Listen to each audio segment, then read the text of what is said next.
fix it, flip it, or run.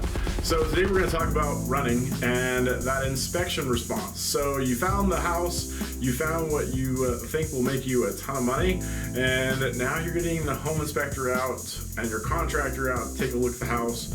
What are some big things that they need to be aware of when they do that inspection response and their inspector goes through the property?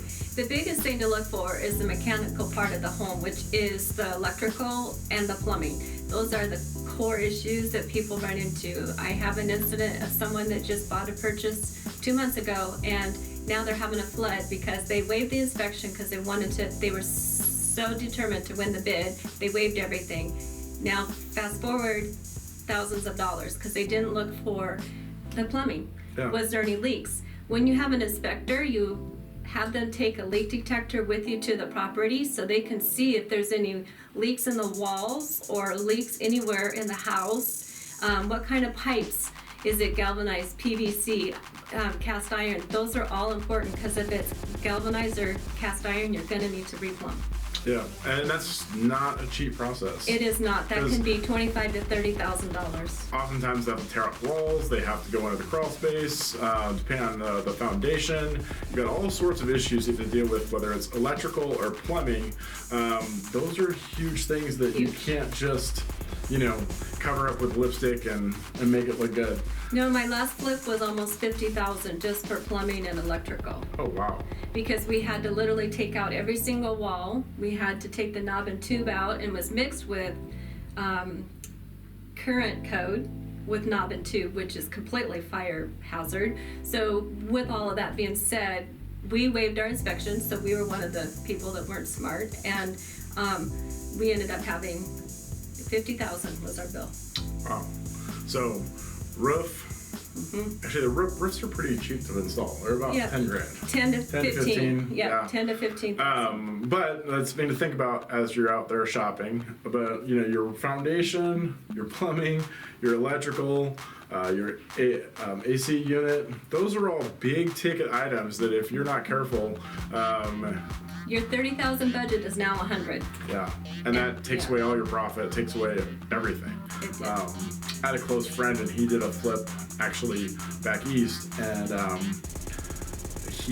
it just was like a Pandora's box where you open up one thing and you fix one thing, and then there's 3 more things you find when you open up that wall.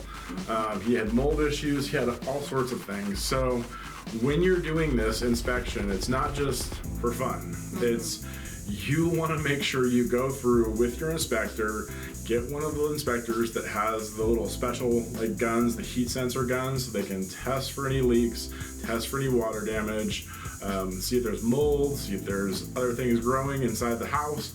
You want to make sure that what you see is what you're getting. So I can't really stress that enough. No. And I think that's the biggest step that we always hear in our business of what people miss. It's that inspection. And so Jeremy and I both have done flips, and we've had friends that do flips, and I've learned a lot through the process. And one of my flips, actually, not only did I have to redo the plumbing, I had to do it from the main, which is in the street to the home. And that can add anywhere from $2,000 to $15,000 as well, depending on if there's concrete, because they have to excavate your whole front yard, and then they have to connect to your house, because if there's tree roots, that's going to cause backups into the home. So there's a lot being said. So when you have the inspector out there, have them check for tree roots, literally.